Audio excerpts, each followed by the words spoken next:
Meet the editors. കടലിൽ കെടുകാര്യസ്ഥതയോ?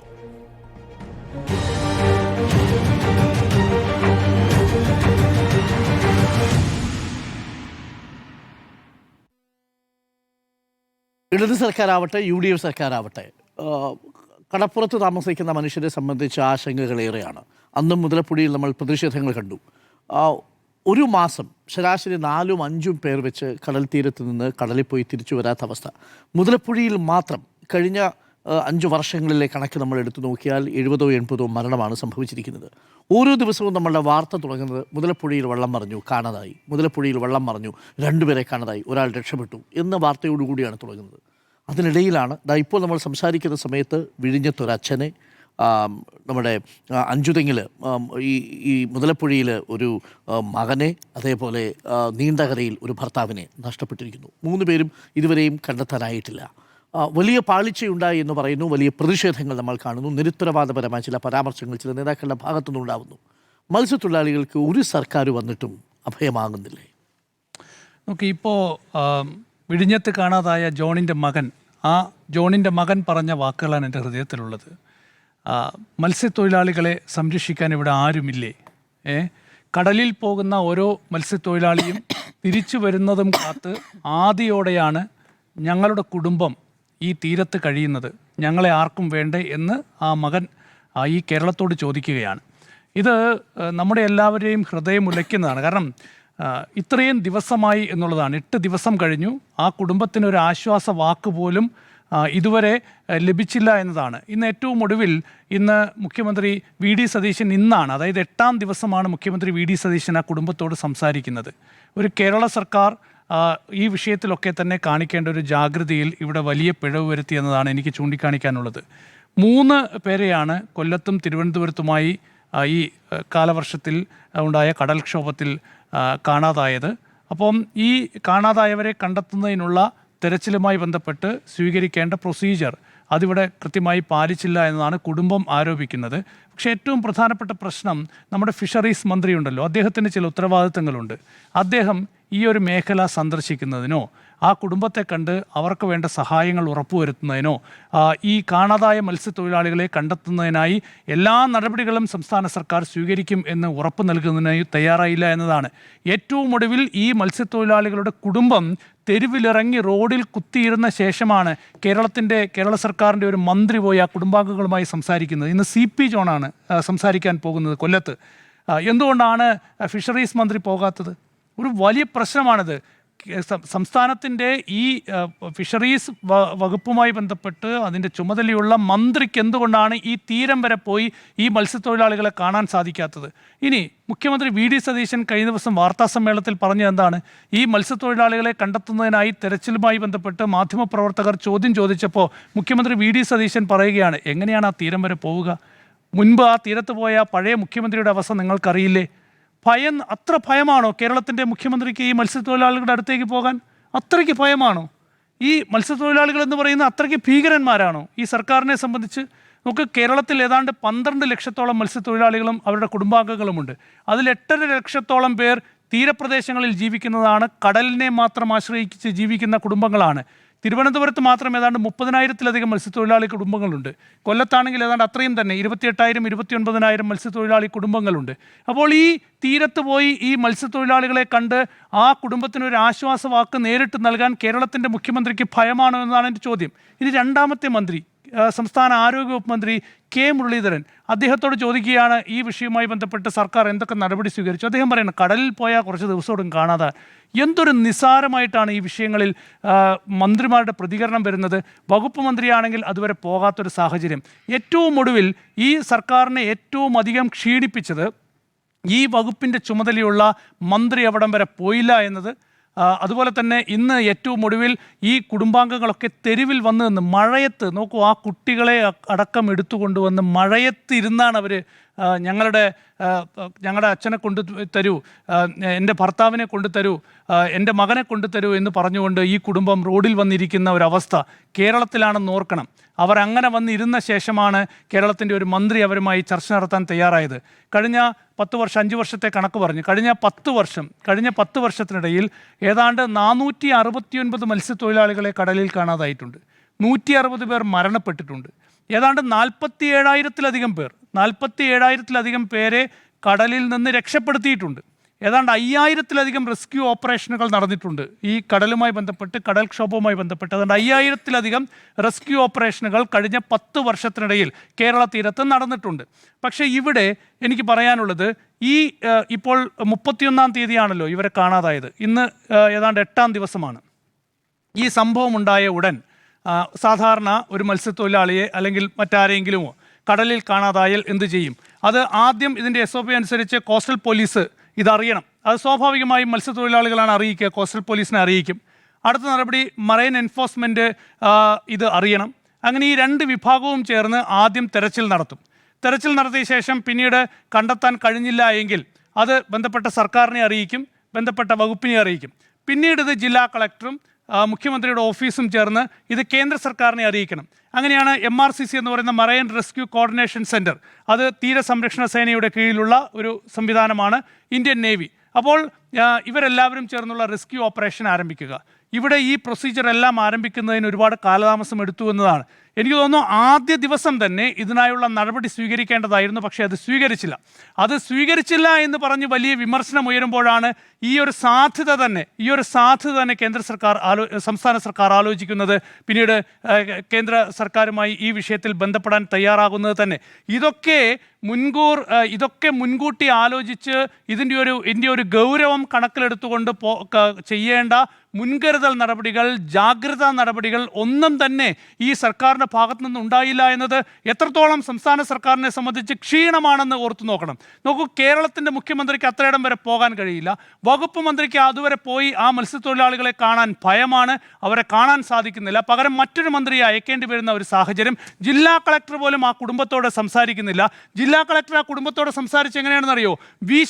CPM നേതാവ് V Sivankutty അവിടം വരെ പോയി. വി ശിവൻകുട്ടിയാണ് ജില്ലാ കളക്ടറെ ഫോണിൽ വിളിക്കുന്നത്. ആ ഫോണിലാണ് കാണാതായ ജോണിൻ്റെ മകൾക്ക് ജില്ലാ കളക്ടറുമായി ആദ്യമായി സംസാരിക്കാൻ സാധിക്കുന്നത്. എങ്ങനെയാണ് ആ കുടുംബം പ്രതിഷേധിക്കാതിരിക്കുക? പറയൂ, എന്തുകൊണ്ട് ആ കുടുംബം പ്രതിഷേധിക്കാതിരിക്കണം? ഇത് വളരെ ഗൗരവമായൊരു വിഷയമാണ്. അപ്പോൾ ഈ രീതിയിലാണ് ഈ ഒരു ദുരന്തത്തെ, ഈ ഒരു അപകടത്തെ സംസ്ഥാന സർക്കാർ കൈകാര്യം ചെയ്തത്. ഇങ്ങനെയല്ല ഇത്തരം സാഹചര്യങ്ങളെ കൈകാര്യം ചെയ്യേണ്ടത്. ഇവിടെ വലിയ വീഴ്ച ഈ സർക്കാരിനെ സംബന്ധിച്ചുണ്ടായിട്ടുണ്ട്. അത് മുതലപ്പുഴയിൽ മാത്രമല്ല, തിരുവനന്തപുരത്ത് വിഴിഞ്ഞത്ത് മാത്രമല്ല, കോട്ടയത്തായാലും പത്തനംതിട്ടയിലായാലും ഉണ്ടായിട്ടുള്ള പ്രളയ സാഹചര്യങ്ങളിലും ഇതേപോലുള്ള വീഴ്ചകൾ ഉണ്ടായിട്ടുണ്ട്. സംസ്ഥാന തലത്തിൽ നിന്നുള്ള മേൽനോട്ടം, സംസ്ഥാന തലത്തിൽ നിന്നുള്ള ഏകോപനം ഇതൊന്നും തന്നെ ഉണ്ടായിരുന്നില്ല. കഴിഞ്ഞ സർക്കാരിൻ്റെ കാലത്ത് ഇത്തരം സാഹചര്യങ്ങൾ നേരിടുന്നതിനായി തദ്ദേശ സ്വയംഭരണ സ്ഥാപനങ്ങൾ കേന്ദ്രീകരിച്ച് ഒരു സംവിധാനം ഉണ്ടാക്കിയിരുന്നു. വില്ലേജ് ഓഫീസർ, പഞ്ചായത്ത് സെക്രട്ടറി എന്നിവരൊക്കെ ചേർന്നുള്ള ഒരു സംവിധാനം. ആ സംവിധാനമാണ് ഇപ്പോഴും ഉണർന്ന് പ്രവർത്തിച്ചത്. അതല്ലാതെയുള്ള നടപടികൾ തുടക്കത്തിൽ ഉണ്ടായില്ല. പിന്നീട് എല്ലാവരും വിമർശിച്ചപ്പോഴാണ് ഇതിനൊരു ഏകോപനം ഉണ്ടാക്കാനുള്ള ഒരു സംവിധാനമുണ്ടായത്. ഒരു യോഗം തന്നെ മുഖ്യമന്ത്രി VD സതീശൻ വിളിച്ചു ചേർത്തത്. വലിയ വിമർശനങ്ങൾക്കൊടുവിലാണ് ഈ ദുരന്ത മേഖലകൾ സന്ദർശിക്കാൻ മുഖ്യമന്ത്രി VD സതീശൻ തയ്യാറായതുപോലും. അപ്പോഴും നമ്മൾ നേരത്തെയൊക്കെ തന്നെ വിമർശിച്ചതുപോലെ റവന്യൂ വകുപ്പിൻ്റെ അലംഭാവം, റവന്യൂ വകുപ്പിൽ സ്ഥിരം സെക്രട്ടറി ഇല്ലാത്ത സാഹചര്യം, സംസ്ഥാന ദുരന്ത നിവാരണ സംവിധാനത്തിന് സ്ഥിരം സെക്രട്ടറി ഇല്ലാത്ത സാഹചര്യം, ഇതൊക്കെ ഇപ്പോഴും തുടരുകയാണ്. അപ്പോൾ കേരളത്തിൽ ഇത്തരം വിഷയങ്ങളിൽ വലിയ അനാസ്ഥ, അതുപോലെ ഉടനെ ഉണ്ടായതാണെന്ന് ഞാൻ പറയുന്നില്ല. പക്ഷേ ഒരു ദുരന്തമുണ്ടായാൽ നിങ്ങൾ ഉണർന്ന് പ്രവർത്തിക്കണം. അത് ഉണർന്ന് പ്രവർത്തിക്കേണ്ടത് എങ്ങനെയാണ്? അത് ബാധിച്ച ജനങ്ങൾക്ക് സർക്കാർ അവർക്കൊപ്പമുണ്ട്, നിങ്ങൾക്കൊപ്പം ഞങ്ങളുണ്ട് എന്ന തോന്നൽ ആ കുടുംബത്തിന് നൽകാൻ സർക്കാരിന് എല്ലാ ഉത്തരവാദിത്വവും ബാധ്യതയുമുണ്ട്. അത് നിറവേറ്റിയില്ല എന്നാണ് പറയുന്നത്.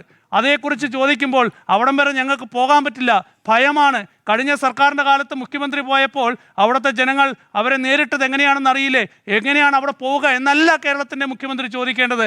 അവിടെ പോകാനുള്ള ധൈര്യം കാണിക്കണം, ആ ജനങ്ങളോട് സംസാരിക്കാനുള്ള ഒരു ഒരു ഒരു സഹിഷ്ണുത, ഒരു മനസ്സിളവ് കാണിക്കണം എന്നുള്ളതാണ്. ആ കുടുംബത്തിൻ്റെ കണ്ണീർ ഇന്ന് കേരളത്തിൻ്റെ കണ്ണീരായി തുടരുകയാണ്. നോക്കൂ, എത്രത്തോളം വേദനാജനകമാണ്, എത്രത്തോളം വേദനയുണ്ടാക്കുന്നതാണ് ഈ സാഹചര്യങ്ങൾ. കുഞ്ഞു കുട്ടികളുമായി വന്ന് ഞങ്ങളുടെ ഭർത്താവിനെ തരൂ, മകനെ തരൂ, ഞങ്ങളുടെ കുട്ടികളെ കണ്ടെത്തി തരൂ എന്ന് പറഞ്ഞ് നിങ്ങൾ എന്താണ് ചെയ്യുന്നത് എന്ന് അവരെ ബോധ്യപ്പെടുത്തിയാൽ മതി, അവരോടൊന്ന് സംസാരിച്ചാൽ മതി. ഞങ്ങൾ തിരച്ചിൽ നടത്തുന്നുണ്ട്, ഞങ്ങൾ ആവശ്യമായ നടപടികൾ സ്വീകരിക്കുന്നുണ്ട്, നിങ്ങൾക്ക് ആവശ്യമായ സഹായങ്ങൾ ഞങ്ങൾ നൽകും എന്നവർക്ക് ഉറപ്പ് നൽകിയാൽ മതി. ആ ആശയവിനിമയം പോലും നടക്കുന്നില്ല എന്നാണ് പ്രശ്നം. അതാണ് ഇവിടുത്തെ പ്രശ്നം. അതുകൊണ്ട് തന്നെ ഇതിൽ വലിയ പാളിച്ച സർക്കാരിൻ്റെ ഭാഗത്തു നിന്നുണ്ടായിട്ടുണ്ട്. മേലിലെങ്കിലും ഇത്തരം സാഹചര്യങ്ങൾ ഉണ്ടാകരുത്. ഇപ്പോഴും കാലവർഷം അതിതീവ്രമായി തന്നെ തുടരുകയാണ്. എപ്പോൾ വേണമെങ്കിലും അതിതീവ്ര മഴയുണ്ടാകാനുള്ള സാധ്യതയുണ്ട്, കടൽക്ഷോഭം ഉണ്ടാകാനുള്ള സാധ്യതയുണ്ട്. അതുകൊണ്ട് ജാഗ്രതാ നടപടികൾ തുടർന്നെങ്കിലും വീഴ്ചയില്ലാതെ മുന്നോട്ട് പോകണം എന്നതാണ് എൻ്റെ ടേക്ക്. ഒരിടവേള വേണം, ഇടവേളയ്ക്കു ശേഷം തിരികെ വരാം. കടലിൽ കെടുകാര്യസ്ഥതയോ എന്നാണ് ചോദ്യം. കടലിൽ കെടുകാര്യസ്ഥതയോ എന്നാണ് ചോദ്യം. സ്മൃതി, ഇത് ഒരു തുടർച്ചയാണ്, സർക്കാരുകൾ തുടർച്ചയാണ് എന്ന് പറയുന്നത് പോലെ ഈ മത്സ്യത്തൊഴിലാളികളോടുള്ള നിസ്സംഗതയിലും ഒരു തുടർച്ചയുണ്ട് എന്നുള്ളതാണ് ഏറ്റവും സങ്കടകരമായ, ഏറ്റവും ദുഃഖകരമായ കാര്യമാണ് അതെന്നുള്ളതാണ്. അതാണ് ഈ മത്സ്യത്തൊഴിലാളികൾ ഒന്നടങ്കം ചോദിക്കുന്നത്. മത്സ്യത്തൊഴിലാളികൾ പല സമയത്തും വൈകാരികമായി പ്രതികരിക്കുന്നു എന്ന് പറയുമ്പോൾ അവരെപ്പോഴും വൈകാരികമായി പ്രതികരിക്കുന്ന അവരത്രത്തോളം ജീവിതത്തിൻ്റെ പരുക്കൻ യാഥാർത്ഥ്യങ്ങളുമായി മല്ലടിച്ച് ജീവിക്കുന്നവരാണ്. അതുകൊണ്ടാണ് അവർ വൈകാരികമായി പ്രതികരിക്കുന്നത്. അങ്ങനെ വൈകാരികമായി പ്രതികരിക്കുന്നവരോട് സംസാരിക്കാൻ ഭയമാണ് എന്ന് പറയുന്നത് ശരിയായ സമീപനമായി എനിക്ക് തോന്നുന്നില്ല. അത് മുഖ്യമന്ത്രിയുടെ പ്രതികരണമായാലും ഇപ്പോൾ ഒരു വാർത്താക്കുറിപ്പിറക്കിക്കൊണ്ട് പ്രതികരിച്ചാൽ മതി എന്ന് തീരുമാനിച്ച ഫിഷറീസ് മന്ത്രിയായാലും എനിക്ക് ഓർമ്മയുണ്ട്, ഈ തെരഞ്ഞെടുപ്പിന് ശേഷം മന്ത്രിസഭാ രൂപീകരണത്തിലേക്കൊക്കെ കടക്കുമ്പോൾ ലത്തീൻ സഭ പറഞ്ഞു ഞങ്ങൾക്ക് കൂടി സ്വീകാരനായ ഒരു മന്ത്രി ഫിഷറീസ് വകുപ്പിൽ വരണമെന്ന് പറയുന്നത്. അതെന്തുകൊണ്ടാണെന്ന് വെച്ചാൽ അത് ഞങ്ങളുടെ ആൾ എന്ന് പറഞ്ഞ ലത്തീൻ സഭക്കാരൻ എന്ന ഉദ്ദേശത്തിലാണ് പറഞ്ഞതെന്ന് ഞാൻ കരുതുന്നില്ല. ഞങ്ങൾ പറയുന്നത് അല്ലെങ്കിൽ മത്സ്യത്തൊഴിലാളികൾ പറയുന്നത് കേൾക്കാൻ അല്ലെങ്കിൽ അവരെ മനസ്സിലാക്കാൻ കഴിയുന്ന ഒരാൾ ആ മന്ത്രി സ്ഥാനത്തേക്ക് വരണമെന്നുള്ളതാണ്. ആ രൂപത്തിലാണോ നിലവിലെ ഫിഷറീസ് മന്ത്രി പ്രവർത്തിക്കുന്നത്? അങ്ങനെയല്ല എന്നുള്ളതിൻ്റെ നിരവധി ഉദാഹരണങ്ങൾ ഈ ദിവസങ്ങൾ കൊണ്ട് നമ്മുടെ മുന്നിൽ വന്നു കഴിഞ്ഞിരിക്കുന്നു. ഇനി ഈ 3 മാസം പ്രായം മാത്രമായ ഈ സർക്കാരിനെ 10 വർഷം ഇതിനകം ഭരിച്ചു കഴിഞ്ഞിരിക്കുന്ന സർക്കാരുമായി താരതമ്യം ചെയ്യുമ്പോൾ വലിയ വലിയ അവഗണനകളും അനാസ്ഥയും അനാവശ്യമായ പ്രതികരണങ്ങളും മത്സ്യത്തൊഴിലാളികൾക്കെതിരെ കഴിഞ്ഞ സർക്കാരിൻ്റെ ഭാഗത്തുനിന്ന് ഉണ്ടായിട്ടുണ്ട്. അത് മത്സ്യത്തൊഴിലാളികളെ തീവ്രവാദികളെന്നും ആ സമരം നടത്തുന്ന സമയത്ത് അവരെ തീവ്രവാദികളായി മുദ്രകുത്തിയിട്ടുണ്ട്, അവരെ അറസ്റ്റ് ചെയ്ത് കൊണ്ടുപോയിട്ടുണ്ട്, അവരുടെ വൈകാരിക പ്രതികരണങ്ങളോട് മോശമായി പ്രതികരിച്ചിട്ടുണ്ട്. എന്തിന് ഈ മുതലപ്പുഴയിൽ തുടർച്ചയായി ഉണ്ടാകുന്ന മരണങ്ങൾ, അപകടങ്ങൾ, അതിനോട് വളരെ നിസ്സംഗതയോടുകൂടിയും മോശമായ തരത്തിലും പ്രതികരിച്ച ഫിഷറീസ് മന്ത്രിയുടെ പ്രതികരണം നമ്മുടെ മുന്നിലുണ്ടായിട്ടുണ്ട്. അപ്പോൾ അതൊരു തുടർച്ചയാകുന്നു ഇപ്പോഴും എന്നുള്ളത് ഏറ്റവും മോശമായ കാര്യമാണ്. ഇന്നിപ്പോൾ എൻ്റെ ചർച്ചയിൽ ഈ കാണാതായ ജോണിൻ്റെ 2 മക്കളും പങ്കെടുത്തു, ജിജിയും ജിന്നിനും.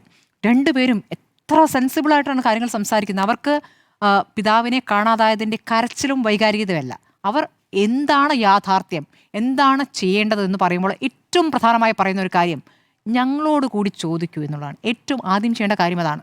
മത്സ്യത്തൊഴിലാളികളെ കാണാതായത് മാത്രമല്ല, ഈ മത്സ്യത്തൊഴിലാളികളുമായി ബന്ധപ്പെട്ട മുഴുവൻ വിഷയങ്ങളും അവരോട് കൂടി സംസാരിച്ച് ചെയ്യേണ്ടതാണ്. കാരണം അവർക്കുള്ള എക്സ്പെർട്ടൈസ് ഇല്ല ബാക്കിയുള്ളവർക്ക്. അപ്പോൾ അത് കൃത്യമായും അവരോട് ചോദിച്ച്, ഈ തിരച്ചിൽ മാത്രമല്ല മത്സ്യത്തൊഴിലാളികളുമായി ബന്ധപ്പെട്ട കാര്യം ഇപ്പോൾ പറയുന്നു, തിരച്ചിൽ നടത്തുന്നുണ്ടല്ലോ. ഇപ്പോൾ എനിക്ക് ഈ സർക്കാരിൻ്റെ ഭാഗത്തുനിന്ന് ഒരു കടലാസ് കിട്ടിയിട്ടുണ്ട്.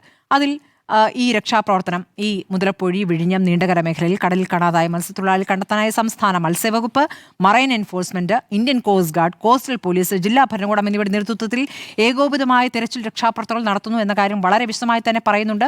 തിരുവനന്തപുരം ജില്ലയിൽ തൊട്ട് കൊല്ലത്തെയും ഓരോ സ്ഥലത്തെയും കാണാതായവർക്കായുള്ള തിരച്ചിലിൻ്റെ വിശദാംശങ്ങളും എനിക്ക് കൃത്യമായി നൽകിയിട്ടുണ്ട്. അപ്പോൾ അതിൽ ഈ പറയുന്ന 31-ാം തീയതി അർദ്ധരാത്രിയോടെ മുതലപ്പൊഴിയിൽ നിന്ന് മത്സ്യബന്ധനത്തിന് പോയ മത്സ്യത്തൊഴിലാളിയെ കാണാതായി വന്ന ഫോൺ സന്ദേശം മുതൽ ഇപ്പോൾ നടക്കുന്ന തിരച്ചിലടക്കമുള്ള കാര്യങ്ങൾ കൃത്യമായി പറഞ്ഞുകൊണ്ടിരിക്കുന്നുണ്ട്.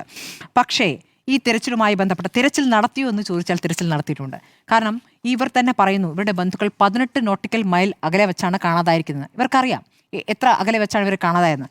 ഈ തിരച്ചിൽ നടത്താൻ പോയിരിക്കുന്ന ബോട്ടുകൾ 4 നോട്ടിക്കൽ മൈൽ അകലെ വരെ തിരച്ചിൽ നടത്തി കണ്ട് തിരിച്ചു വരികയാണ് കോസ്റ്റൽ പോലീസ്. അല്ല, അവർക്ക് അത്രേ പോകാൻ പറ്റുള്ളൂ, 12 നോട്ടിക്കൽ മൈൽ വരെ പോകാൻ പറ്റുള്ളൂ, മറ്റേ കപ്പൽച്ചാല. അപ്പൊ ഈ തിരച്ചിലിന് ഈ പറയുന്ന ഈ ബോട്ടുകൾ ഏതുവരെ പോകാൻ പറ്റും, വിളിക്കണമായിരുന്നു എന്നതാ. അപ്പൊ അത്തരം കാര്യങ്ങളിലേക്ക് പോയിട്ടില്ല, അവർ തിരിച്ചു വന്നു എന്നുള്ളതാണ്. തിരിച്ചു വരുന്നു എന്നൊരു പറയുന്നതിന്റെ കാര്യം പോയ ഉദ്യോഗസ്ഥർക്ക് എന്താണ് വോമിറ്റിംഗ് സെൻസേഷൻ വന്നു, അപ്പോൾ അവർ തിരിച്ചു വന്നു എന്നുള്ളടക്കമുള്ള കാര്യങ്ങൾ പറഞ്ഞു. അപ്പോൾ എത്രത്തോളം ശാസ്ത്രീയമായിട്ടാണ് ഈ കാര്യങ്ങൾ ചെയ്യുന്നത്? ഇപ്പോൾ ഈ പറയുന്ന മത്സ്യത്തൊഴിലാളികൾ ഇപ്പോൾ CP ജോൺ ഇപ്പോൾ ചർച്ച നടത്തിയിട്ട് അദ്ദേഹം മണിക്കൂറുകൾ നീണ്ട ചർച്ചകൾക്കൊടുവിൽ കുറച്ച് വൈദഗ്ധ്യമുള്ള മത്സ്യത്തൊഴിലാളികളുമായി 10 മത്സ്യത്തൊഴിലാളികളുമായി തിരച്ചിലേക്ക് കടക്കുന്നു. ഇപ്പോഴുള്ള തിരച്ചിലും മത്സ്യത്തൊഴിലാളികളുണ്ട്, ഇപ്പോഴുള്ളതിലുമുണ്ട്. എല്ലാ സമയത്തും അവർ തന്നെ മുന്നിട്ടിറങ്ങും. ഇപ്പോൾ വിളിച്ചാലും ഇല്ലെങ്കിലും അവർ തന്നെ ഇറങ്ങും. അപ്പോൾ ഈ പറയുന്ന വൈദഗ്ധ്യമുള്ളവരെ കൊണ്ട് നേരത്തെ തന്നെ തിരച്ചിലിലേക്ക് പോകേണ്ട ഒരു സാഹചര്യം അതെന്തുകൊണ്ടാണ് ബോധ്യമാകാത്തത്? ഇനിയിപ്പോൾ ഇത് ആദ്യത്തെ സംഭവം എന്ന നിലയ്ക്ക് ഒരു പാഠമായി എടുത്തുകൊണ്ട് ഇനി അടുത്ത വർഷങ്ങളിൽ ഉണ്ടാകുന്ന കാര്യങ്ങളിൽ കൃത്യമായ നടപടികളിലേക്ക് കടക്കുമോ എന്നുള്ളതാണ് അറിയേണ്ടത്. അങ്ങനെ പിഴവുകൾ തിരുത്തി പോവുകയാണ് സർക്കാരുകളുടെ ഉത്തരവാദിത്വം എന്നുള്ള ആ പിഴവുകൾ തിരുത്തുക എന്നത് പ്രധാനപ്പെട്ട കാര്യം. നോക്കൂ, നമ്മുടെ കാലാവസ്ഥ മാറിക്കൊണ്ടിരിക്കുന്നു. കാലാവസ്ഥ പ്രവചനങ്ങൾ വളരെ മോശമായ രീതിയിലാണ്. പഴഞ്ചൻ സംവിധാനങ്ങൾ മാത്രമേ ഉള്ളൂ എന്നുള്ളത് മത്സ്യത്തൊഴിലാളികൾ തന്നെ പറയുകയാണ്. ഈ നന്നായി കാറ്റ് വീശുമെന്ന് പറയുന്നു, മത്സ്യത്തൊഴിലാളികൾ വീട്ടിലിരിക്കാൻ പറയുന്ന ദിവസം ഒരു കാറ്റും ഉണ്ടാവില്ല. അപ്പോൾ അവരെന്ത് ചെയ്യും? അവരങ്ങ് പോകും. അപ്പോൾ പലപ്പോഴായി അത്തരം സംഭവങ്ങൾ ഉണ്ടാകുന്നുണ്ട്. അവർ പറയുന്നു ഇന്നലെ ഇതാ ശക്തമായ കാറ്റ് വീശുമെന്ന് പറഞ്ഞു, കാറ്റ് വീശിയില്ല, മത്സ്യത്തൊഴിലാളികൾ പോയി. അപ്പോൾ ഇതിങ്ങനെ കൃത്യമായ ഒരു സംവിധാനം, കൃത്യമായി അറിയിക്കുന്ന സംവിധാനമില്ല എന്നുള്ളത് പ്രധാനപ്പെട്ട പ്രശ്നമാണ്. ആ പ്രശ്നം പരിഹരിക്കേണ്ടതുണ്ട് എന്നുള്ളതാണ്. എന്താണ് SOP എന്ന് അവർ ചോദിക്കുന്നുണ്ട്. എന്താണ് ഈ പറയുന്ന റെസ്ക്യൂ ഓപ്പറേഷനുള്ള SOP? ഒരു SOP ചൂണ്ടിക്കാണിക്കാനുണ്ടോ? ഇല്ല. അപ്പോൾ ഏത് രൂപത്തിൽ വേണം? ഇത്ര മൈൽ അകലിലേക്ക് ഈ രൂപത്തിൽ പോകാം, അത് കഴിഞ്ഞാൽ ഇന്ന സംവിധാനങ്ങളെയാണ് ആശ്രയിക്കേണ്ടത് എന്ന രൂപത്തിലേക്ക് പോകുന്നുണ്ടോ? ഇല്ല എന്നുള്ളതാണ്. അപ്പോൾ പല കാലങ്ങളായി ഇപ്പോൾ CPM സംസ്ഥാന സെക്രട്ടറി ഈ പറഞ്ഞ എന്താണ് കുടുംബനാഥനെ നഷ്ടപ്പെട്ട വീടുകളിൽ എത്തി പ്രതികരിച്ചു. അന്ന് അദ്ദേഹത്തിൻ്റെ പ്രതികരണം പറയുന്നത് ഓഖിയിൽ കൊടുത്തിരിക്കുന്ന നഷ്ടപരിഹാരം നൽകൂ എന്നാണ്. ഓഖിയിൽ ഇപ്പോഴും കാണാതായ മുഴുവൻ പേരെയും കണ്ടെത്തിയിട്ടില്ല എന്നുള്ള വിഷയമുണ്ട്. അതോടൊപ്പം തന്നെ ഓഖിയുമായി ബന്ധപ്പെട്ട് നടത്തിയ പ്രഖ്യാപനങ്ങൾ നടപ്പായിട്ടില്ല. 2018-19 ബജറ്റിൽ 2000 കോടി രൂപ സംസ്ഥാന ബജറ്റിൽ പ്രത്യേക പാക്കേജിനായി വകയിരുത്തിയിരുന്നു. എന്നാൽ ആ പാക്കേജ് പൂർണ്ണമായും നടപ്പാക്കിയിട്ടില്ല. അപ്പോൾ അതിൽ തന്നെ കെടുകാര്യസ്ഥ തുടർച്ചയായിട്ട് നിൽക്കുന്നുണ്ട്. അപ്പോൾ അതൊരു പ്രധാനപ്പെട്ട വിഷയമാണ്. മത്സ്യത്തൊഴിലാളികളുമായി ബന്ധപ്പെട്ട് അവർ പറയുന്ന, അവർക്ക് കൂടി അറിയുന്ന അറിവുകൾ കൂടി വെച്ചുകൊണ്ടാകണം ഈ തിരച്ചിലായാലും അവരുടെ കാര്യങ്ങൾ നടപ്പാക്കേണ്ട കാര്യങ്ങൾ. ഇപ്പോൾ വിഴിഞ്ഞം പോർട്ട് വരുന്നതുമായി ബന്ധപ്പെട്ട് ഈ പറയുന്ന മുതലപ്പുഴയിലെ അപകടങ്ങൾ തുടർച്ചയായിരുന്ന സമയത്ത് അതിൽ വീണ്ടും ഒരു സംവിധാനത്തിൽ മാറ്റമുണ്ടാക്കി. ആ സംവിധാനവും പിഴവോടുകൂടിയാണെന്നാണ് പറയുന്നത്. അപ്പോൾ എന്ത് ശാസ്ത്രീയമായ പഠനത്തിൻ്റെ അടിസ്ഥാനത്തിലാണ് അവരോടുകൂടി ഒരു അഭിപ്രായം തേടിയിട്ടുണ്ടോ എന്ന ചോദ്യമുണ്ട്. അതില്ല. ദിവസവും ഈ മത്സ്യത്തൊഴിലാളികൾ പോകുമ്പോൾ നാളെ ഇവർ തിരിച്ചു വരുമോ എന്ന ആശങ്കപ്പെട്ട് കുടുംബം വീട്ടിലിരിക്കേണ്ടി വരുന്ന ഏറ്റവും മോശം അവസ്ഥയാണ്. ഇന്നിപ്പോൾ നമ്മൾ കാണുന്നത് എന്താണ്? ശ്രീജിയും 2 കുഞ്ഞു മക്കളുമായിട്ട് മഴയത്ത് അവിടെ നമ്മുടെ പ്രതിനിധി അഷിൻ ഡിയാഗോയാണ് പോയത്.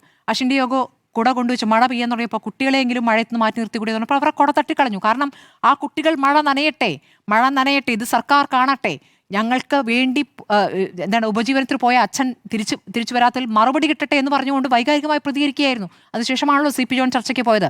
അവിടെ നമ്മൾ ആ സമയത്ത് തന്നെ അശ്വിൻ കോസ്റ്റൽ പോലീസിനോട് സംസാരിക്കാൻ ശ്രമിക്കുന്നുണ്ട്. ഒരക്ഷരം മിണ്ടുന്നില്ല. കോസ്റ്റൽ പോലീസുകാർ അവിടെ വട്ടം കൂടി നിൽക്കുന്ന ഒരു അക്ഷരം മിണ്ടുന്നില്ല അവരാരും.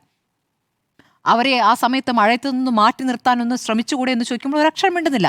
എന്നിട്ട് ഒരു മുതിർന്ന പോലീസ് ഉദ്യോഗസ്ഥൻ വന്ന ശേഷമാണ് അദ്ദേഹം പറയുന്നു, ഇപ്പോൾ ഒരു പള്ളിയിലച്ഛൻ വരും, ഇവരെ അനുനയിപ്പിക്കും, അതായത് ഞങ്ങൾക്ക് പറ്റുകയില്ല എന്നാണ് പറയുന്നത്. അപ്പോൾ ഈ കോസ്റ്റൽ പോലീസിലേക്ക് വരുന്നവർ ഈ മത്സ്യത്തൊഴിലാളികളുമായി എത്രത്തോളം ചേർന്ന് പ്രവർത്തിക്കുന്നവരാണ്, അല്ലെങ്കിൽ ബന്ധനവുമായി ബന്ധപ്പെട്ട് അല്ലെങ്കിൽ അവരുടെ ഈ മേഖലയുമായി ബന്ധപ്പെട്ട് എത്രത്തോളം ധാരണയുള്ളവരാണ്, അവരോട് കുറച്ചുകൂടി സോഫ്റ്റായി പ്രതികരിക്കാൻ കഴിയുന്നവരാണ്, ഇതുകൂടി പരിശോധിക്കേണ്ടതുണ്ട് അവിടേക്ക് ആളുകളെ നിയോഗിക്കുമ്പോൾ. അപ്പോൾ അങ്ങനെയല്ല, പലപ്പോഴുമായി ഇതുമായി ഒരു ബന്ധമില്ലാത്ത, താല്പര്യമില്ലാത്തവർ അവിടെ നിയോഗിക്കപ്പെടുന്നുണ്ട്. ഉദ്യോഗസ്ഥൻ പറഞ്ഞ ശേഷം മണിക്കൂറുകൾക്ക് ശേഷം CP ജോൺ എന്ന മന്ത്രി എത്തുന്നു, മണിക്കൂറുകൾ ചർച്ച നടത്തുന്നു. ഈ കുടുംബങ്ങളെല്ലാം തന്നെ ഇപ്പോൾ അനുനയത്തിലാണ്. അതായത് ഇപ്പോൾ നടത്തുന്ന തിരച്ചിൽ പ്രതീക്ഷയുണ്ട് അവർക്ക്. എന്ന് വെച്ചാൽ അവർക്ക് സർക്കാർ കാര്യങ്ങൾ ബോധ്യപ്പെടുത്തി, അതായത് ഇന്ന കാര്യങ്ങൾ ചെയ്തു, ഇതാണ് നേരത്തെ ചെയ്യേണ്ടിയിരുന്നത്, ഞങ്ങൾ ഇന്ന കാര്യങ്ങൾ ചെയ്യുന്നു എന്നുള്ള കാര്യങ്ങൾ കൃത്യമായി ബോധ്യപ്പെടുത്തുകയും അതിൽ പോരായ്മകളുണ്ടെങ്കിൽ പരിഹരിക്കാൻ അവരുടെ അഭിപ്രായം കൂടി തേടിക്കൊണ്ട് മുന്നോട്ട് പോവുക എന്നുള്ളതാണ്. അത് ചെയ്തില്ല എങ്കിൽ ഇനിയും പ്രശ്നങ്ങൾ സങ്കീർണമാകുമെന്നുള്ളതാണ്. ഈ കാണാതായവരെ കണ്ടെത്താൻ കഴിയട്ടെ, ആ തിരച്ചിൽ കാര്യക്ഷമമായി മുന്നോട്ട് പോകട്ടെ. ഇപ്പോൾ സർക്കാരിൻ്റെ വാക്കുകൾ ആ കുടുംബങ്ങളെല്ലാം തന്നെ വിശ്വസിക്കുകയാണ്. അത് നാളെ മാറുന്നതിന് സാഹചര്യം ഉണ്ടാക്കരുത്, പിഴവുകൾ തിരുത്തുക എന്നുള്ളതാണ്. മുഖ്യമന്ത്രിയെ സംബന്ധിച്ചായാലും ഫിഷറീസ് മന്ത്രിയെ സംബന്ധിച്ചായാലും ആ കുടുംബങ്ങളെ കാണുക, സംസാരിക്കുക എന്നുള്ളതാണ്. ഫോണിൽ സംസാരിച്ചു എന്ന് പറയുമ്പോഴും അവരെ ആശ്വസിപ്പിക്കുന്നതിനപ്പുറം അവർ പറയുന്ന നിർദ്ദേശങ്ങൾ കേൾക്കാൻ സർക്കാർ സംവിധാനങ്ങൾ തയ്യാറായിട്ടില്ല എന്നുള്ളവർ എപ്പോഴും പറയുന്നുണ്ട്. അവർ പറയുന്നതുകൂടി കേൾക്കുക എന്നുള്ളതാണ് പ്രാഥമികമായി സർക്കാരിന് ചെയ്യാനുള്ളതാണെന്നാണ് എനിക്ക് പറയാനുള്ളത്. ഒരു ഇടവേളയ്ക്ക് ശേഷം തുടരാം. കടലിൽ കെടുകാര്യസ്ഥതയാണ്. ഇത് പുതിയ കാര്യമല്ല, സ്ഥിരം സംഭവിച്ചുകൊണ്ടിരിക്കുന്നതാണ്. എന്നാൽ ഇത് പുതിയ സർക്കാരിന് മാറ്റാനാകുന്നില്ല. പക്ഷെ മന്ത്രിയുടെ ഭാഗത്തു നിന്നുണ്ടായത് ഗുരുതരമായ വീഴ്ചയും അനാസ്ഥയും തന്നെയാണ് എന്ന കാര്യത്തിലും എനിക്ക് സംശയമില്ല. ഞാൻ 3 കാര്യങ്ങൾ പ്രധാനമായും പറയാം. എങ്ങനെയാണ് ഈ കെടുകാര്യസ്ഥത ഉണ്ടായത്? ഞാൻ ഈ സംഭവം നടക്കുന്നതെല്ലാം 31-ാം തീയതി വൈകുന്നേരവും 1-ാം തീയതി പുലർച്ചെയുമായിട്ടാണ്. 31-ാം തീയതി വൈകുന്നേരം രാത്രി 8:30-ക്കാണ് ആദ്യത്തെ അപകടം സംഭവിക്കുന്നത്. അത് മുതലപ്പുഴയിലാണ്. അവിടെയാണ് ഷിജിൻ തെറിച്ചു വീഴുന്നത്. രണ്ടാമത്തത് നടക്കുന്നത് 31-ാം തീയതി വൈകുന്നേരം തന്നെയാണ്. അവിടെയാണ് നീണ്ടകരയിൽ നിന്ന് പോയ ഗൗതം കൃഷ്ണ അപകടത്തിൽപ്പെടുന്നത്. മൂന്നാമത്തത് വിഴിഞ്ഞത്തുനിന്ന് പോയ ജോൺ അപകടത്തിൽപ്പെടുന്നത് 1-ാം തീയതി പുലർച്ചെ 1:30 കൂടിയാണ്. നോക്കൂ, ഇവർ 3 പേരും വിഴിഞ്ഞത്തു നിന്ന് പോകുമ്പോഴും അഞ്ചുതെങ്ങിൽ നിന്ന് പോകുമ്പോഴും കൊല്ലം നീണ്ടകരയിൽ നിന്ന് പോകുമ്പോഴും ഈ മത്സ്യത്തൊഴിലാളികൾക്ക് കാലാവസ്ഥാ മുന്നറിയിപ്പ് കിട്ടിയിട്ടില്ല. ആദ്യത്തെ ഗുരുതരമായ വീഴ്ച അത് തന്നെയാണ്. 31-ാം തീയതി വൈകുന്നേരം 3 മണിക്ക് IMD ഡിപ്പാർട്ട്മെൻറ്റ് കാലാവസ്ഥാ മുന്നറിയിപ്പ് നൽകുന്നു. എന്നാൽ ആ കാലാവസ്ഥാ മുന്നറിയിപ്പ് കടലിൽ പോയിരിക്കുന്ന ഈ തൊഴിലാളികളെ അറിയിക്കുന്നതിനുള്ള ഒരു മാർഗവും നമ്മുടെ കയ്യിലുണ്ടായിരുന്നില്ല എന്നുള്ളതാണ്. അങ്ങനെ അറിയാമായിരുന്നെങ്കിൽ ഒരുപക്ഷെ അവർ അതിനുശേഷം മടങ്ങുമായിരുന്നു. റെഡ് അലേർട്ടാണ്, അതിവേഗം കാറ്റ് വീശാനുള്ള സാധ്യതയുണ്ടെന്ന് അറിയുമായിരുന്നെങ്കിൽ ഈ 3 പേരും ഇന്ന് സുരക്ഷിതമായിട്ട് കാണാമായിരുന്നു. 2, ഒരു 2-വേ കമ്മ്യൂണിക്കേഷൻ നിലവിൽ ഈ കടലിൽ പോയവരും കരയിൽ കാത്തിരിക്കുന്ന മനുഷ്യരും തമ്മിൽ ഇപ്പോഴും നമുക്ക് സാധ്യമാക്കിയിട്ടില്ല എന്നുള്ളതാണ്. മൂന്നാമത്തത്, ഇതിൻ്റെ തെരച്ചിൽ ഭാഗത്ത് സംഭവിച്ചിരിക്കുന്ന ഗുരുതരമായ വീഴ്ച. ഞാനൊരു ഉദാഹരണം മാത്രം വായിക്കാം. അത് ഈ അഞ്ചുതെങ്ങിൽ അപകടത്തിൽപ്പെട്ട ഷിജിനോടൊപ്പം ആ ബോട്ടിലുണ്ടായിരുന്ന സ്മിത്ത് എന്ന് പറയുന്ന മത്സ്യത്തൊഴിലാളിയുടേതാണ്. ആ ബോട്ടിലാകെ ഉണ്ടായിരുന്നത് ഷിജിനും ഫ്രീമോനും ബോട്ടുടമയായ ജോസും സ്മിത്തുമാണ്. ഇതിൽ സ്മിത്തും ജോസും രക്ഷപ്പെട്ടു വരുന്നു. ബാക്കി 2 പേർ ഷിജിനും ഫ്രീമോനും അപകടത്തിൽപ്പെടുന്നു. ഫ്രീമോൻ്റെ മൃതശരീരം പിന്നീട് കണ്ടെത്തുന്നു. എന്താണ് സ്മിത്ത് പറയുന്നത്? ടു കോട്ട് സ്മിത്തിനെ കോട്ട് ചെയ്താൽ, കൂറ്റൻ തിരയിൽപ്പെട്ട് ആടിയുലഞ്ഞ ബോട്ടിൽ നിന്ന് ഷിജിനും ഫ്രീമോനും തെറിച്ചു വീണപ്പോൾ കോസ്റ്റൽ പോലീസും ഫിഷറീസ് ഗാർഡുമാരും മുതലപ്പുഴയുടെ തീരത്തുണ്ടായിരുന്നു. ഇവർ ഏതെങ്കിലും കരയിൽ നിന്ന് ഒരുപാട് അകലെയല്ല തെറിച്ചു വീണിരിക്കുന്നത്. ഇതുവരെ കാണുന്നു. ഇരുവരും മുങ്ങിത്താഴുമ്പോൾ സഹായത്തിനായി ഞങ്ങൾ നിലവിളിച്ചു. അവർ തിരിഞ്ഞു നോക്കിയില്ല. ബോട്ടിൽ വെള്ളം കയറിയതോടെ എഞ്ചിനും നിലച്ചു. സമീപത്തുണ്ടായിരുന്ന മത്സ്യത്തൊഴിലാളികൾ രക്ഷപ്പെടുത്തിയില്ലെങ്കിൽ ഇത് പറയാൻ ഞങ്ങളും ഉണ്ടാകുമായിരുന്നില്ല. മുതലപ്പുഴയിലെ ബോട്ടപകടത്തിൽ ഷിജിൻ തെറിച്ചു വീണ സ്ഥലത്ത് നിന്ന് സ്മിത്ത് പറയുന്ന വാചകങ്ങളാണ് മാധ്യമങ്ങളിൽ കൊടുത്തിരിക്കുന്നത്. എന്ന് പറഞ്ഞാൽ അതിനർത്ഥം എന്താ? അങ്ങേയറ്റം ഇൻസെൻസിറ്റീവായിട്ടാണ് അവിടെ ഉണ്ടായിരുന്ന ഫിഷറീസ് ഗാർഡുമാരാണെങ്കിൽ അവർ, കോസ്റ്റൽ പോലീസ് ആണെങ്കിൽ ഇടപെട്ടിരുന്നത് എന്നതാണ്. റെസ്ക്യൂ ബോട്ട് ഇപ്പോൾ ഈ മുതലപ്പുഴയിലോ വിഴിഞ്ഞത്തോ നിങ്ങൾക്ക് റെസ്ക്യൂ ബോട്ട് ഓപ്പറേഷൻ ചെയ്യുന്നത് കാണാൻ കഴിയില്ല. പലതും കട്ടപ്പുറത്താണ്, പലതും എടുത്ത് തീരത്ത് മാറ്റിവെച്ചിരിക്കുകയാണ്. മറൈൻ ആംബുലൻസ് പലതും പ്രവർത്തനക്ഷമമല്ല എന്നുള്ളതാണ്. ഹെലികോപ്റ്റർ അത് നമ്മുടെ മത്സ്യത്തൊഴിലാളികൾ കടലിൽ കാണാതെ പോയാൽ പോകില്ല, പകരം അടുത്ത ബന്ധുക്കളെ ആശുപത്രിയിൽ കിടക്കാൻ കൊണ്ടുപോകുന്ന അവസ്ഥയിലാണ് നമ്മുടെ സർക്കാരിൻ്റെ ഹെലികോപ്റ്റർ കിടക്കുന്നത്. ഈ 3 പേരെ കാണാതായ വിവരം രാത്രി 31 മണിക്ക് അറിയുന്നു. അതായത് മൂന്നാമത്തെ ആളെ കാണാതെ പോകുന്നത് 1:30. അതായത് 1 മണി പുലർച്ചെയാകുമ്പോഴേക്കും ഈ 3 പേരെയും കാണാനില്ല എന്ന വിവരം കേരളത്തിലെ മത്സ്യബന്ധന വകുപ്പിന് ലഭിക്കുന്നു. ഫിഷറീസ് ഡിപ്പാർട്ട്മെന്റ് എന്താ ചെയ്തത്? മറൈൻ ഡിപ്പാർട്ട്മെന്റ്, മറൈൻ എൻഫോഴ്സ്മെന്റ്, അതേപോലെ fisheries department, coastal police, coast guard, ഇത് കൂടാതെ നാവികസേന, ഇത്രയും വിഭാഗങ്ങളെ കൂട്ടിയിണക്കിക്കൊണ്ട് 1-ാം തീയതി രാവിലെ പൂർണ്ണമായിട്ടും ഒരു ഇളക്കി മറിച്ചുകൊണ്ടുള്ള ഒരു തെരച്ചിൽ നടത്തണ്ടേ? അങ്ങനെ തെരച്ചിൽ നടത്തിയില്ല എന്നതാണ് ആക്ഷേപം.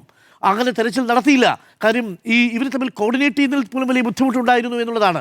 കോസ്റ്റൽ പോലീസ് ആവട്ടെ 4 നോട്ടിക്കൽ മൈലോ മറ്റോ ചെന്നപ്പോൾ കോസ്റ്റൽ പോലീസിന് ഛർദ്ദിക്കാൻ വന്ന് അവർ തിരിച്ചു പോകുന്നു എന്നാണ്. കടൽ ചുരുക്ക് കാരണം ഛർദ്ദിക്കാൻ വരുന്നവരാണോ മത്സ്യത്തൊഴിലാളികളുടെ സംരക്ഷണത്തിന് പോകുന്നത്? അത്ഭുതമായിരിക്കുന്നു. കേരളത്തിൽ നടന്ന മരണമെന്ന് പ്രിയപ്പെട്ട പ്രേക്ഷകരെ കണക്ക് കേൾക്കുമ്പോഴാണ് ഇത്രയും അധികം മനുഷ്യരെ നമ്മുടെ കടൽ തീരത്ത് നഷ്ടപ്പെട്ടിട്ടുണ്ടോ എന്ന് നമ്മൾ സംശയിക്കുക.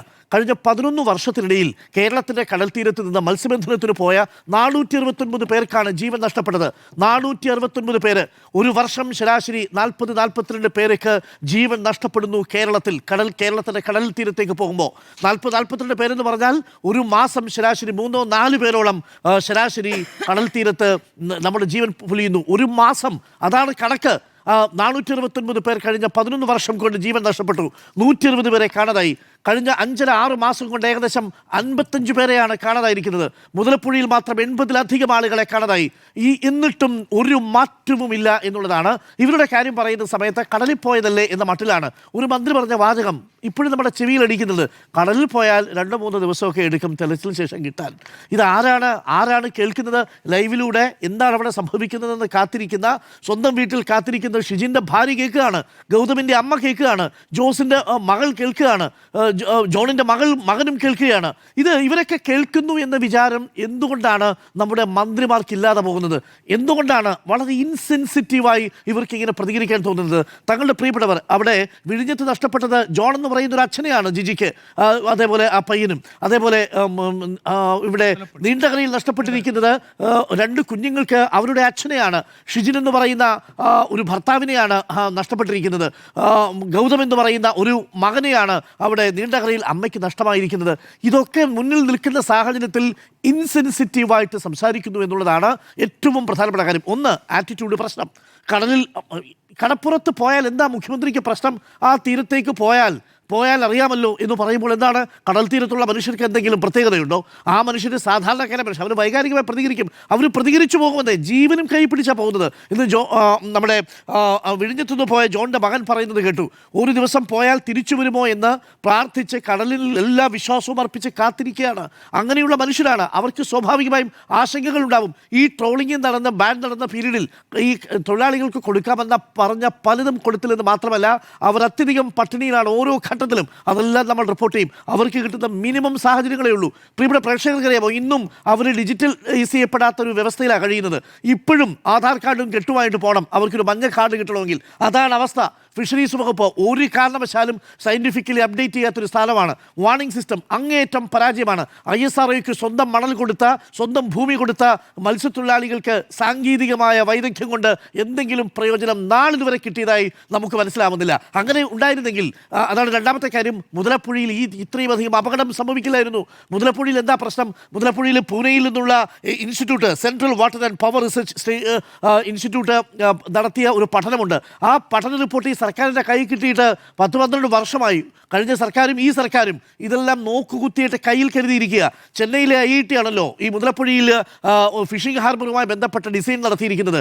അവരുടെ നിർദ്ദേശപ്രകാരം അവിടെ കൊണ്ട് ഒരു ഭാഗത്ത് കല്ലിടുന്നു, അവിടെ ഈ മണൽ വന്ന് മറുഭാഗത്ത് അടിയുന്നു. തെക്ക് നിന്ന് മണ്ണെടുത്ത് വടക്കോട്ട് കൊണ്ടുപോകണം, സാൻഡ് ബൈപ്പാസിംഗ് നടത്തണം എന്നുള്ളതായിരുന്നു പ്രധാനപ്പെട്ട നിർദ്ദേശം. ഇതൊന്നും അവിടെ സംഭവിച്ചിട്ടില്ല കേട്ടോ. ഇപ്പോൾ വന്ന് 125 മീറ്റർ വീതി വരേണ്ട മുതലപ്പുഴയിൽ 60 മീറ്ററായിട്ട് അത് ചുരുങ്ങി. ഏകദേശം 6 മീറ്റർ ആഴം വരേണ്ട സ്ഥലത്ത് 2 മീറ്ററായിട്ട് മാറി. എന്താ അവിടുത്തെ പ്രശ്നം? കാരണം ഈ മണൽത്തിട്ടയും മണൽക്കൂനയും ഈ തുറമുഖത്തിൻ്റെ കവാടത്തിൽ വന്ന് നിറഞ്ഞിരിക്കുകയാണ്. അവിടെ നിന്ന് ഈ ബോട്ടുകളൊക്കെ പോകുന്നത് കാണുമ്പോൾ നമുക്ക് ഭയമാണ്. കാര്യം ഈ പുലിമുട്ടുകൾ നിർമ്മിച്ചു കഴിഞ്ഞാൽ അവിടെ ഈ തുറമുഖത്ത് മണൽത്തിട്ടയായി കഴിഞ്ഞാൽ വലിയ തിരമാലകൾ വന്ന് ആഞ്ഞടിക്കുന്ന കാഴ്ച കാണുന്നത്. ഒരുപക്ഷേ ലോകത്ത് സാഹസികമായി ഇത്രയും അധികം മത്സ്യബന്ധനം നടത്തുന്ന ആളുകൾ ഈ മുതലപ്പുഴയിലല്ലാതെ കാണൂല. ഓരോ ദിവസത്തെയും ദൃശ്യങ്ങൾ തന്നെ നമ്മൾ ലൈവായിട്ട് രാവിലെ 7 മണിക്ക് നമ്മൾ വാർത്താപ്രഭാതം അവതരിപ്പിക്കാൻ വരുന്ന സമയത്ത് ഇത്രയും ഉയരത്തിലേക്ക് ഏകദേശം 90 ഡിഗ്രി വരെ ഉയർന്നിട്ടാണ് ഈ തിരമാലയുടെ മുകളിലേക്ക് ഈ കപ്പൽ പോകുന്നത്, ഈ ഫിഷിംഗ് ബോട്ട് പോകുന്നത്, എന്നിട്ടാണ് കടലിലേക്ക് പോകുന്നത്. ആ സമയത്താണ് ഏറ്റവും കൂടുതൽ അപകടങ്ങൾ ഉണ്ടാകുന്നത്. ഒരു കാരണവശാലും നമുക്ക് യോജിക്കാൻ കഴിയാത്ത ഒരു കാര്യമാണ്. ഒരു കാര്യം കൂടി ഞാൻ പറയാം. ഇതിൽ സംഭവിച്ചിരിക്കുന്ന ഗുരുതരമായൊരു വീഴ്ച. ഈ 31-ാം തീയതി പോകുമ്പോൾ 1-ാം തീയതി രാവിലെ വള്ളം മറിയുന്നുണ്ട്. ആ സമയത്ത് ഇവർ പറയുന്നു 18 നോട്ടിക്കൽ മൈൽ അകലെ വെച്ചാണ് വള്ളം മറിയുന്നത്. അന്ന് കൂടെ ഉണ്ടായിരുന്നത് 5 പേരാണ്. അതിൽ 4 പേര് രക്ഷപ്പെടുന്നു. ആ രക്ഷപ്പെട്ടു വന്ന 4 പേര് കോസ്റ്റൽ പോലീസിനോട് പറയുന്നു, ഞങ്ങളെ കൂടി നിങ്ങൾ കൊണ്ടുപോകൂ ആ ബോട്ടിൽ. എവിടെയാണ് ജോണിൻ്റെ വള്ളം അപകടത്തിൽപ്പെട്ടതെന്ന് ഞങ്ങൾ കാണിച്ചു തരാം എന്ന് കോസ്റ്റൽ പോലീസിനോട് പറയുമ്പോൾ ഇവരിൽ ഒരാളെ കൂടെ കയറ്റുന്നില്ല. കടലറിവ് എന്ന് പറയുന്ന ഒന്നുണ്ട്. അത് എത്രത്തോളം നിങ്ങൾ കടലിൽ തെരച്ചിൽ പോയാലും അത് ഈ കോസ്റ്റൽ പോലീസിനോ കോസ്റ്റ് ഗാർഡിനോ അറിയില്ല. അതറിയുന്നത് ഈ മത്സ്യബന്ധനം നടത്തുന്ന പാവപ്പെട്ട തൊഴിലാളികൾക്കാണ്.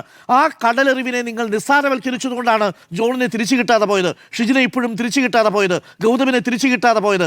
മത്സ്യത്തൊഴിലാളികളുടെ കടലറിവിനെ പരിഹസിച്ച് അത് വലിയ രീതിയിൽ ഞങ്ങളത് ചെയ്തോളാം, ഒരു SOP ഇല്ല. ഓക്കിക്ക് ശേഷം 8 വർഷമായിട്ടും ഒരു സ്റ്റാൻഡേർഡ് ഓപ്പറേറ്റിംഗ് പ്രൊസീജിയറും നിലവിൽ ഈ രക്ഷാപ്രവർത്തനത്തിൻ്റെ കാര്യത്തിലില്ല. ആദ്യം ആരറിയണം, എങ്ങനെ വേണം? ഇതൊരു കമ്മ്യൂണിറ്റി രക്ഷാപ്രവർത്തനമാണ് ഇവിടെ നടത്തേണ്ടത്. ആ കമ്മ്യൂണിറ്റി രക്ഷാപ്രവർത്തനം നടത്തിയില്ല എന്ന് മാത്രമല്ല, 3-ാമത്തെ ദിവസം മാത്രമാണ് ഇതിൽ 2 പേരെ കൂടെ കൂട്ടി ഈ ജോണിനെ തിരയാൻ വേണ്ടി പോയത്. അതായിരുന്നു അവരുടെ ആദ്യത്തെ പ്രധാനപ്പെട്ട പ്രശ്നം. ഒന്ന്, നിങ്ങൾ തിരയുന്നില്ല, നിങ്ങൾ ആകെ 4 നോട്ടിക്കൽ മൈൽ പോയിട്ട് തിരിച്ചു വരുന്നു. ഈ തിരയാൻ പോകാമെന്ന് പറയുന്ന മത്സ്യത്തൊഴിലാളികളെ നിങ്ങൾ നിങ്ങളുടെ ഒപ്പം ബോട്ടിൽ കയറ്റുന്നില്ല, നിങ്ങൾ നേവിയെ വിളിക്കുന്നില്ല, നിങ്ങൾ ഹെലികോപ്റ്റർ ഉപയോഗിക്കുന്നില്ല. ഹെലികോപ്റ്റർ ഉപയോഗിക്കുന്ന 5-ലധികം ആളുകൾ മറ്റു അപകടത്തിൽപ്പെടണം എന്നാണ് ഈ മത്സ്യത്തൊഴിലാളികളോട് പറഞ്ഞിരിക്കുന്നത് അത്രേ. ഒന്ന് ആലോചിച്ച് നോക്കൂ, ഓരോ ജീവനും വിലയുള്ള നമ്മുടെ നാട്ടിൽ ഒരു മത്സ്യത്തൊഴിലാളി അപകടത്തിൽപ്പെടുമ്പോൾ സ്വാഭാവികമായും അവിടേക്ക് ഒരു ഹെലികോപ്റ്റർ എന്തുകൊണ്ട്, നമ്മൾ വാടകയ്ക്ക് എടുത്തിട്ടിരിക്കുന്ന ഹെലികോപ്റ്റർ എന്തുകൊണ്ട് അവിടെ രക്ഷാപ്രവർത്തനം നടത്താൻ പോയിക്കൂടാ? എന്തുകൊണ്ട് നേവിയുടെയും എന്തുകൊണ്ട് മറൈൻ കോസ്റ്റ് ഗാർഡിൻ്റെയും ഹെലികോപ്റ്ററുകൾക്ക് ഈ മത്സ്യത്തൊഴിലാളിയെ തിരയാൻ പൊക്കൂടാ? പ്രിയപ്പെട്ട പ്രേക്ഷകരെ, നമ്മുടെ ആഭ്യന്തര ഉൽപ്പാദനത്തിൽ ഏറ്റവും നിർണായകമായ സംഭാവന നടത്തുന്ന മനുഷ്യരാണ്. അവരിൽ ഓരോരുത്തർക്കും അവരുടെ ജീവന് അത്രമേൽ വിലയുണ്ടെന്ന് തോന്നുന്ന ഒരു ഘട്ടത്തിൽ മാത്രമേ ആ ഹെലികോപ്റ്റർ ഇവർക്ക് വേണ്ടി പറക്കൂ. അതല്ലെങ്കിൽ ഹെലികോപ്റ്റർ മറ്റു ബന്ധുക്കൾക്ക് വേണ്ടി പറക്കും. നമ്മുടെ കടലിലെ നമ്മുടെ സഹോദരങ്ങൾക്ക് വേണ്ടി, കടലിലെ സൈന്യം എന്നൊക്കെ ആലങ്കാരികമായി വിശേഷിപ്പിക്കുമെങ്കിലും അവരുടെ കെട്ടകാലത്ത് അവർക്കൊരു ബുദ്ധിമുട്ട് വരുമ്പോൾ ഒരു ഹെലികോപ്റ്ററും പറക്കാനുണ്ടാവില്ല, ഒരു നേവിയെയും ഒരു മറൈൻ എൻഫോഴ്സ്മെന്റിനെയും ആരും വിളിക്കാനും ഉണ്ടാവില്ല. അവർക്ക് വേണ്ടി, അവരുടെ സംരക്ഷണത്തിന് വേണ്ടി നിൽക്കുന്ന മറൈൻ ആംബുലൻസുകൾ കട്ടപ്പുറത്ത് മണൽത്തിട്ടയിൽ ഇരിക്കുന്ന കാഴ്ചയാണ് നമ്മൾ കാണുന്നത് എന്നതാണ്. അതൊരു തുടർച്ചയായിട്ട് മാറുന്നു. ഇപ്പോൾ സംഭവിച്ചിരിക്കുന്നതും ആ കെടുകാര്യസ്ഥത തന്നെയാണ് എന്നതാണ് എൻ്റെ ടേക്ക് ഈ വിഷയത്തിൽ. ആന്റോ അഗസ്റ്റിൻ, കേരളത്തെ സംബന്ധിച്ചിടത്തോളം മത്സ്യത്തൊഴിലാളികൾ എന്ന് പറയുന്നത് ഒരു വലിയ സമൂഹമാണ്. ഈ സമൂഹത്തെ നമ്മുടെ സർക്കാരും നമ്മുടെ സംവിധാനങ്ങളും എങ്ങനെ ട്രീറ്റ് ചെയ്യുന്നു എന്നുള്ളതാണ് ഏറ്റവും പ്രധാനപ്പെട്ട കാര്യം. ഞാൻ ഈ നിങ്ങൾ ഇത്രയും കാര്യങ്ങൾ പറഞ്ഞു, മറ്റുള്ള കാര്യങ്ങളിലേക്ക് കടന്നില്ല. നമ്മുടെ ഈ എയർ ട്രാഫിക് കൺട്രോൾ എന്ന് പറഞ്ഞൊരു സംവിധാനം വിമാനത്തിനുണ്ട്. വിമാനം ലാൻഡ് ചെയ്യുന്നതും ആകാശത്ത് പറക്കുകയും ഒക്കെ ചെയ്യുന്ന സമയത്ത് അവരുടെ വിമാനങ്ങളുടെ യാത്രയെല്ലാം കൺട്രോൾ ചെയ്യുന്നതാണ് എയർ ട്രാഫിക് കൺട്രോൾ എന്ന് പറയുന്നത്. ഇതുപോലെ തന്നെ മറ്റുള്ള രാജ്യങ്ങൾ ഈ പറയുന്ന ബോട്ടുകളെയൊക്കെ കൈകാര്യം ചെയ്യുന്നതിൽ വെസൽ ട്രാഫിക് സർവീസ് എന്ന് പറയുന്നത് VTS എന്ന് പറയുന്നുണ്ട്. ഈ കപ്പലുകളും വലിയ വള്ളങ്ങളും തുറമുകളുമായി ബന്ധപ്പെടുന്ന എല്ലാ കാര്യങ്ങളും ഡിസ്കസ് ചെയ്യാൻ വേണ്ടിയിട്ട് ഉപയോഗിക്കുന്ന ഒരു സംവിധാനമാണ്. നമ്മുടെ ആൾക്കാരൊക്കെ കേട്ടിട്ടുണ്ടോ എന്നുള്ള കാര്യത്തിൽ എനിക്ക് സംശയമുണ്ട്. അടുത്തത് ഓട്ടോമാറ്റിക് ഐഡൻറ്റിഫിക്കേഷൻ സിസ്റ്റം. ബോട്ടുകളുടെ സ്ഥാനം, വേഗത, ദിശയെല്ലാം നിശ്ചയിക്കുകയും അത് ഈ പറയുന്ന കൺട്രോൾ സിസ്റ്റമായി ബന്ധപ്പെടുത്തുന്ന ഒരു സംവിധാനമാണ് AIS എന്ന് പറയുന്നത്, ഓട്ടോമാറ്റിക് ഐഡൻറ്റിഫിക്കേഷൻ സിസ്റ്റം എന്ന് പറയുന്നത്. അടുത്തെന്ന് പറയുന്നത് VMS എന്നാണ്, വെസൽ മോണിറ്ററിംഗ് സിസ്റ്റം. സർക്കാർ മത്സ്യബന്ധന ബോട്ടുകൾ എവിടെയാണ് നിൽക്കുന്നതെന്നും എന്താണ് അവർ ചെയ്യുന്നതെന്നും ഉപഗ്രഹം വഴി നിശ്ചയിക്കുന്ന ഒരു സംവിധാനമാണ് ഈ പറയുന്ന VMS എന്ന് പറയുന്നത്. പിന്നെ എന്താണ് മറൈൻ റെസ്ക്യൂ കമ്മ്യൂണിക്കേഷൻ എന്ന് പറയുന്നത്. വലിയ അപകടങ്ങൾ സംഘടിപ്പിക്കുന്ന സമയത്ത് പെട്ടെന്ന് അവരുമായിട്ട് ഈ റെസ്ക്യൂമായി ബന്ധപ്പെടുകയും അവരെ അവിടെ എത്തിക്കുകയും ചെയ്യുന്നതാണ്. അപ്പോൾ ഇതൊക്കെ നമ്മുടെ സംവിധാനങ്ങളിലൊന്നും ഒരു ഭാഗത്തും എത്തിയിട്ടില്ല. 1-2 ഭാഗങ്ങൾ 1-2 സ്ഥലത്ത് നടപ്പിലാക്കാൻ ശ്രമിക്കുകയും അത് മുന്നോട്ട് കൊണ്ടുപോവുകയും ചെയ്തിട്ടില്ല എന്നുള്ളതാണ്. ഈ ഭാവിയിൽ AI-യും സാറ്റലൈറ്റും 5G സാറ്റലൈറ്റ് കമ്മ്യൂണിക്കേഷനൊക്കെ ഉപയോഗിച്ചിട്ട് വളരെ ഈസിയായി എന്താ പറയുക ഒരു ചെറിയ 1-2 എക്യുപ്മെൻറ്റ് വെച്ച് കൈകാര്യം ചെയ്യാൻ പറ്റുന്ന സംവിധാനത്തിലേക്ക് നമ്മുടെ ടെക്നോളജി, നമ്മുടെ സംവിധാനം വളർന്നിട്ടുണ്ട്.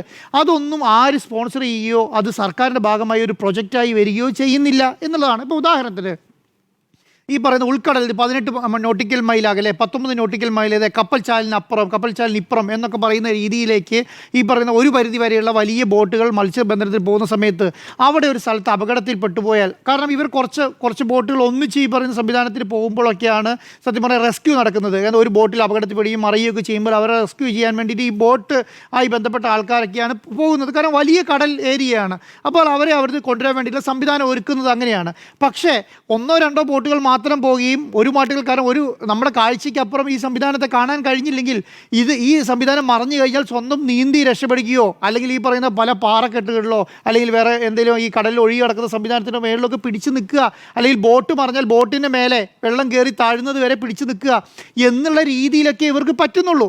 അത് ആ സമയത്ത് ആരെ ബന്ധപ്പെടും? ചിലപ്പം ഈ മത്സ്യത്തൊഴിലാളികൾ കായികക്ഷമത നല്ല രീതിയിലുള്ള ആൾക്കാരായതുകൊണ്ടും നീന്തൽ അറിയാവുന്ന ആൾക്കാരൊക്കെ 1.5 മണിക്കൂറൊക്കെ അവർക്ക് സുഖമായിട്ട്, അല്ലെങ്കിൽ 2 മണിക്കൂറൊക്കെ അവർക്ക് സുഖമായിട്ട് ഈ കടലുമായി ബന്ധപ്പെട്ട് നിൽക്കാൻ കഴിയും. കാരണം അവരതിനകത്ത് പ്രാക്ടീസ് ചെയ്യുന്നവരാണെങ്കിൽ കടലിൽ വലയെറിഞ്ഞിട്ട് വല വലിച്ചു കയറ്റാൻ കടലിൽ ഇറങ്ങുന്ന ആൾക്കാരുമായതുകൊണ്ട് അവർക്കതൊരു പ്രശ്നമല്ല. പക്ഷേ ഈ 2 മണിക്കൂർ കൊണ്ട് ഈ സംവിധാനം അവരുടെ അടുത്ത് എത്താനോ അല്ലെങ്കിൽ 1 മണിക്കൂർ ആ സംവിധാനം എത്താനുള്ളൊരു സാഹചര്യം എന്ന് പറയുന്നത് ഒന്ന് ആലോചിച്ച് നോക്കിയായിരുന്നു സാറേ. ഒരു വെള്ളത്തിൽ ബോട്ട് മറിഞ്ഞു, അവിടുന്ന് ഒരാൾ കരക്കടിഞ്ഞ ശേഷം അവർ പോയി പറഞ്ഞതിന് ശേഷം ഈ കോസ്റ്റൽ ഗാർഡുകാരെയും കൂട്ടിയിട്ട് അങ്ങോട്ട് ചെല്ലണമെന്ന് പറയുന്ന സമയത്ത് അവർ പറയുകയാണെന്ത്, നീ വരണ്ട, ഞങ്ങൾ പോയി പിടിച്ചിട്ട് വരാം. മറിഞ്ഞ ബോട്ടുകാരൻ വന്ന് പറയാണ് ഇന്ന സ്ഥലത്താണ് മറിഞ്ഞെന്ന് കാണിച്ചു തരാനാണ് പറയുന്നത്. അത് കേൾക്കാതെ ഞങ്ങൾ പോയിക്കോളാം എന്ന് പറയുകയാണ് കോസ്റ്റൽ പോലീസ്. ഞാൻ പറയുന്നത് ഈ കോസ്റ്റൽ പോലീസിനെ എന്ത് മാനദണ്ഡമാണ് ഒരു കോസ്റ്റൽ പോലീസിനെ അപ്പോയിൻറ്റ് ചെയ്യുന്നതിലുള്ളത് എന്നുള്ളതാണ്. 90% ആൾക്കാരോട് സംസാരിക്കുമ്പോൾ പറയുന്നത് പണിഷ്മെൻറ്റ് ട്രാൻസ്ഫറാണ്. അത് കാസർഗോഡേക്കും കണ്ണൂരേക്കൊക്കെ ട്രാൻസ്ഫർ ചെയ്യുന്നതിന് പകരം പണ്ട് ചെയ്തുകൊണ്ട് കോസ്റ്റൽ പോലീസ് ട്രാൻസ്ഫർ ചെയ്യും എന്ന് പറഞ്ഞാൽ എന്താണ്? കാരണം പ്രത്യേകിച്ച് ജോലിയൊന്നുമില്ല ഈ കടലുമായി ബന്ധപ്പെട്ട്. ഇറങ്ങിയാൽ കടൽ ചുരുക്ക് വരുന്നവർ കാരണം 4 കിലോമീറ്റർ പോകുന്ന സമയത്ത് അവർക്ക് വൊമിറ്റിംഗ് സെന്റർ ടെൻഡൻസി വരും. 4 നോട്ടിക്കൽ മൈൽ എത്തുമ്പോൾ അവരെ രക്ഷാപ്രവർത്തനം നടത്താൻ വേറെ ടീം അതെ അവർ വൊമിറ്റിംഗ് സെന്റൻസി വരുമ്പോൾ അവർ തിരിച്ചു വരാണ്. അവർക്ക് ഉൾക്കടലിലേക്ക് പോകുന്നില്ല. മാത്രമാണോ ഈ 12 നോട്ടിക്കൽ മൈൽ അകലെ വരെയാണ് കപ്പൽച്ചാൽ വരുന്നത്. കപ്പൽച്ചാലിന് അപ്പുറത്തേക്ക് ഇവർക്ക് പോകാനുള്ള പെർമിഷൻ ഇല്ല. കാരണം അന്താരാഷ്ട്ര കപ്പൽച്ചാലാണ്.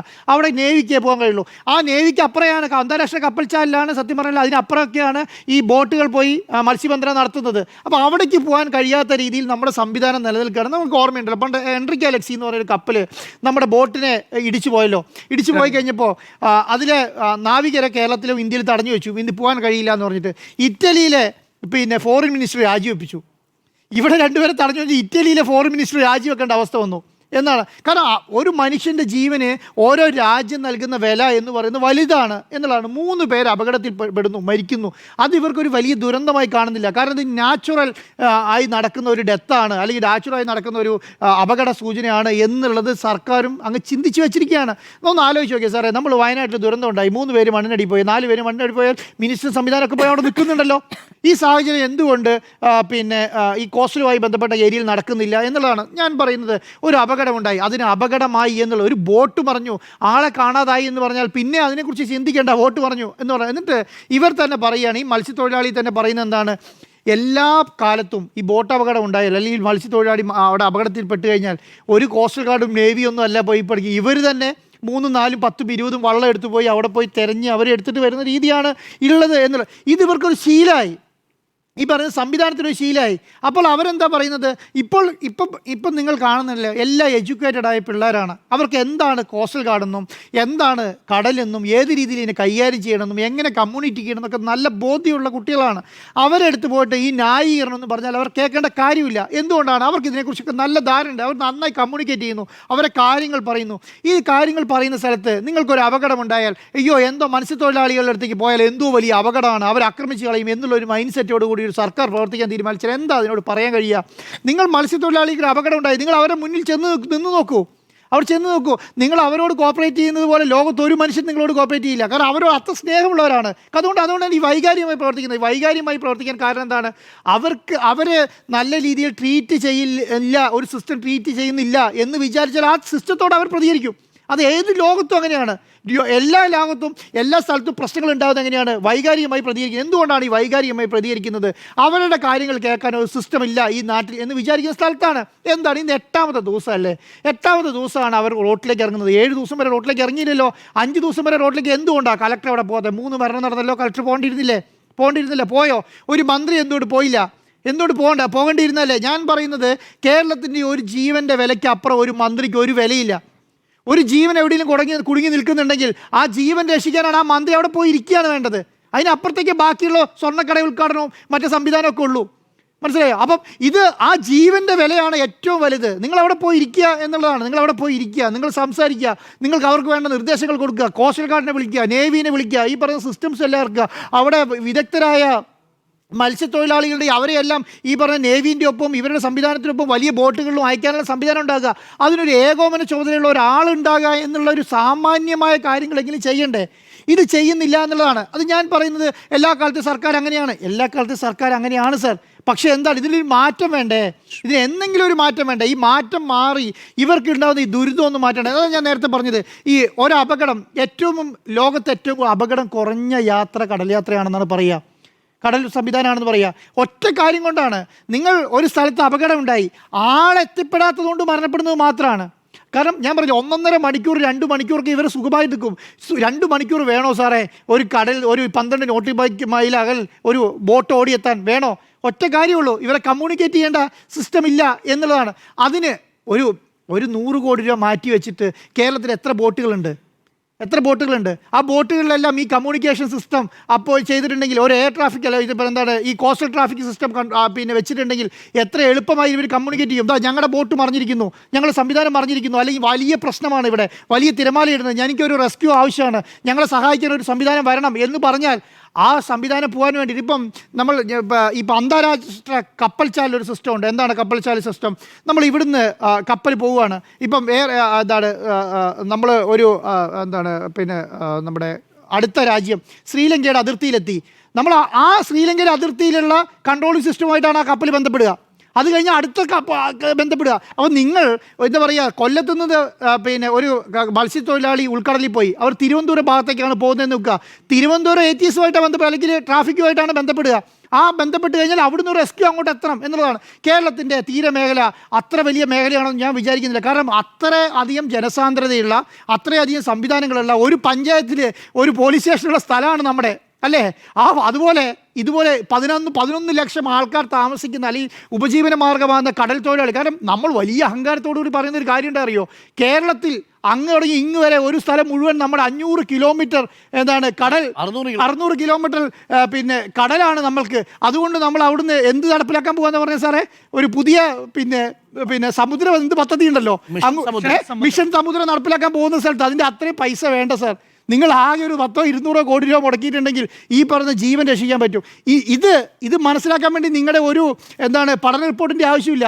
ഇപ്പം നിങ്ങളോട് സംസാരിക്കുന്ന ഈ പറയുന്ന ജോണിൻ്റെയും ഇവരുടെയൊക്കെ കുട്ടികളുണ്ട്, അവരെ പോലെ അതിലറിയാവുന്ന ആൾക്കാരെ വിളിച്ച് ചർച്ച ചെയ്ത് അവർ പറഞ്ഞു തരും ഈ പറഞ്ഞ കോസ്റ്റ് ഗാർഡ് എന്ത് ചെയ്യണം, ഈ പറഞ്ഞ നേവി എന്ത് ചെയ്യണം, ഈ പറഞ്ഞ തീരമേഖലയെ രക്ഷിക്കാൻ വേണ്ടി എന്ത് ചെയ്യണം എന്നുള്ളത്. അതൊന്നും നിങ്ങൾ നടപ്പിലാക്കിയാൽ മാത്രം മതി. അല്ലെങ്കിൽ ഇതുപോലെയുള്ള ദുരന്തം ഇനിയും നമ്മൾ കാണേണ്ടി വരും എന്നുള്ളതാണ്. ഓക്കെ, അപ്പോൾ കടലിൽ കെടുകാര്യസ്ഥതയോ എന്നതായിരുന്നു ചോദ്യം.